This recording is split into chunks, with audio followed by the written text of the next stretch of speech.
Hello दोस्तों, कैसे हैं आप लोग। उम्मीद करता हूँ खुश होंगे, स्वस्थ होंगे और दंदनाते होंगे। बाकी वीडियो की तरह इस बार भी मैं आपके लिए कुछ नया लाया हूँ। नया इन द सेंस, इस वीडियो में मैं आपको बताने जा रहा हूँ कि जिम पे बीओक्यू बिट को कैसे भरा जाए। यह बहुत ही सरल है, उतना जटिल नहीं है जितना कि हम समझ सकते हैं या समझ रहे हैं। तो मैं इतना ही कहना चाहूँगा कि वीडियो के अंत तक बने रहिए, देखिए कि अब बिट कैसे भरा जाता है। स्टेप बाय स्टेप तरीके से मैं आपको सिखाऊंगा। और जहाँ कहीं भी दिक्कत हो, मैं बार बार कहता हूँ, हर वीडियो में मेरे कहता हूँ कि आप मुझे इनबॉक्स कर सकते हैं, मुझे कॉल कर सकते हैं, मैं आपको पूरी तरह से सपोर्ट करूँगा। और आप कंटिन्यू इस वीडियो के साथ बने रहिए, तो एक एक छोटी छोटी बारीकियों पे देखते हुए आप समझ जाएंगे कि कैसे टेंडर भरा जाए। आइए फिर देखते हैं वीडियो। तो दोस्तों, अब हम देखते हैं कि बीओक्यू बिट कैसे भरा जाए। सबसे पहले हम हमारे जिम पोर्टल पे चले गए। जिम पोर्टल पर लॉगिन कर लिया हमने। यहाँ आप जैसे कि देख रहे हैं कि हमने लॉगिन कर लिया है। ठीक है, अब आते हैं बिट पे। तो लिस्ट ऑफ बिट्स पे मैंने क्लिक कर लिया। ठीक है, list of bids, then ongoing bid. Ongoing bid में जैसा कि मैं अभी बीओक्यू का बिट भर रहा हूँ। ठीक है, मैंने बंच बिट ऑब्लिक आरएएस को क्लिक किया। ये रहा, मैंने मेरा बीओक्यू बिट को टाइप कर दिया। ये देखिए, अब आप देख सकते हैं कि यह बिट जो है बीओक्यू बिट है। अब मैं इसमें पार्टिसिपेट कर रहा हूँ। ठीक है, ये रहा पार्टिसिपेट का बटन, इसको क्लिक करेंगे हम। ये देखिए, ये सारे इसमें कैटेगरीज हैं। जैसे शेड्यूल 1 में ट्राइसाइकिल है 15 नंबर, मतलब 15 सप्लाई करना है। ई रिक्शा 1 सप्लाई करना है। डस्टबिन 5786। इसी तरीके के सारे दिए हुए हैं। अब सबसे खास बात है, या तो आप 1 बाय 1 करके इसको सिलेक्ट कर लीजिए। ठीक है, या फिर एक और काम कर सकते हैं, सिलेक्ट ऑल कर लीजिए, तो ऑटोमेटिकली सारे सिलेक्ट हो जाएंगे। ठीक है ना। अब सारे को सिलेक्ट कर लेने के बाद save schedule, save selected schedules. ठीक है, अब यहाँ पूछा जाएगा कि participation schedule save successfully. Okay, अब ये देखिए, जितने भी कैटेगरी थे टोटल 7 आइटम थे, तो 7 के 7 को यहाँ शो कर रहा है। अब एक एक करके हम इसके डिटेल्स को फिल करेंगे। जैसे मान के चलिए मेरे कंडीशन में मेक है, ये अनब्रांड हो गया, मॉडल नॉट एनी। इसका एचएसएन कोड अगर बात किया जाए ट्राइसाइकिल का, जो है मेरे पास अवेलेबल है, ये मैंने एचएसएन कोड डाल दिया। देन फिर 7 कंटिन्यू। इसके बाद ई रिक्शा वाले पे आते हैं। ठीक है, अनब्रांड नॉट एनी। अगर आपके पास कोई पर्टिकुलर ब्रांड है तो ब्रांड का नाम दे देंगे, अगर कोई पर्टिकुलर मॉडल है तो मॉडल दे देंगे, नहीं है तो अनब्रांड करके आप आगे बढ़ सकते हैं।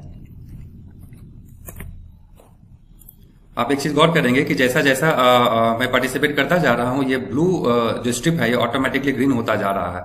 मतलब कि उस सेक्शन को मैंने अनलॉक कर लिया, क्योंकि इसके बिना अगर आप बढ़ना चाहेंगे तो आप नहीं बढ़ सकते हैं। ये देखिए, ग्रीन हो गया, अब ये ब्लू है। और ये 1 बाय 1 आपको करना पड़ेगा। बहुत समय मैंने देखा कि अगर कोई सा भी, बहुत सारे आइटम होते हैं और कोई सा आइटम यहाँ छूट जाएगा तो फिर आप आगे कंटिन्यू नहीं कर पाएंगे, तो उसमें काफी दिक्कतें आती हैं।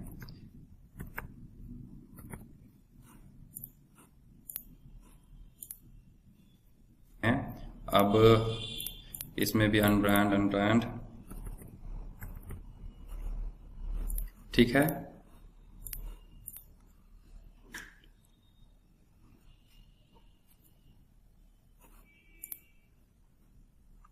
अब ये सारे हमने पार्टिसिपेट कर लिया, जैसा कि आप देख रहे हैं। पार्टिसिपेट करने के बाद अब कंटिन्यू को हम क्लिक करेंगे।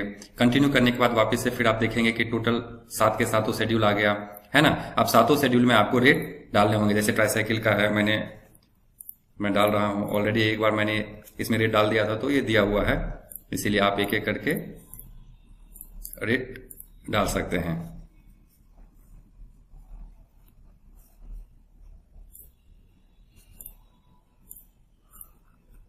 ठीक है, ये आप देख रहे हैं कि सारे रेट मैंने इसमें इंसर्ट कर दिया। अब ये ऑटोमेटिकली एक शो करेगा। देखिए, टोटल प्राइस मेरा 17,72,544, 70,72,544। ठीक है ना, ये देख सकते हैं।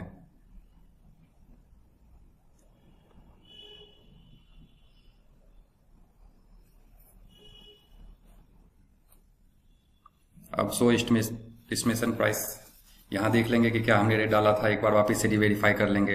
रीवेरीफाई करने के बाद प्रोसीड करेंगे, है ना। प्रोसीड करने के बाद एक बार फिर मैं देख लेता हूं। प्रोसीड किया। अब ध्यान रहे कि एक बार जब इंक्रिप्ट एंड सेव कर देंगे तो फिर हम चेंज नहीं कर सकते हैं। ये मैंने इंक्रिप्ट एंड सेव कर दिया। अब बारी आई डॉक्यूमेंट्स लगाने की। तो 1 बाय 1 करके जो इसमें दिया हुआ है या फिर जो डिमांड किया, जैसे experience criteria, past performance, bidder turnover, ATC, OEM authorisation, OEM annual turnover, compliance of the BOQ. ठीक है, ये सारे डॉक्यूमेंट्स हम तैयार करके रख लेंगे, जैसा कि मैंने ऑलरेडी तैयार करके रख रखा है। तो देखिए सारे मैंने डॉक्यूमेंट्स को इसमें अपलोड कर दिया। अब अपलोड करने के बाद क्या करेंगे, सेव करेंगे।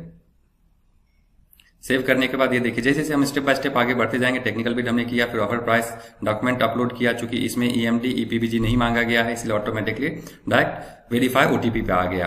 अब हम यहाँ अंडरटेकिंग को क्लिक करेंगे। अगर आपके पास ई साइन है तो ई साइन से कर सकते हैं, डीएससी है तो डीएससी से कर सकते हैं, अदरवाइज आप ओटीपी वेरिफिकेशन भी कर सकते हैं। तो मैं मेरे कंडीशन में ओटीपी वेरिफिकेशन कर रहा हूँ। यह ओटीपी जो है मेरे रजिस्टर्ड मोबाइल नंबर पे और रजिस्टर्ड मेल आईडी पे चला गया है। अब मैं देखता हूं और इसमें ओटीपी डाल के सर्च करता हूं। अब आप देख सकते हैं कि ये टेंडर मेरा फिल हो चुका है ना। मैं मेरे रेफरेंस के लिए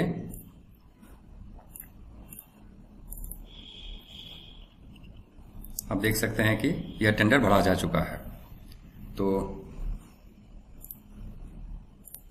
है ना। अब ये देखिए आपका टेंडर भरा गया है।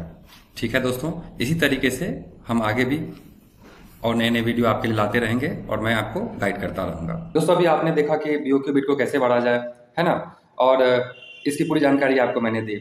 इसके बावजूद भी अगर कोई दिक्कत आती है तो आप मुझे इनबॉक्स कर सकते हैं, मुझे कॉल कर सकते हैं।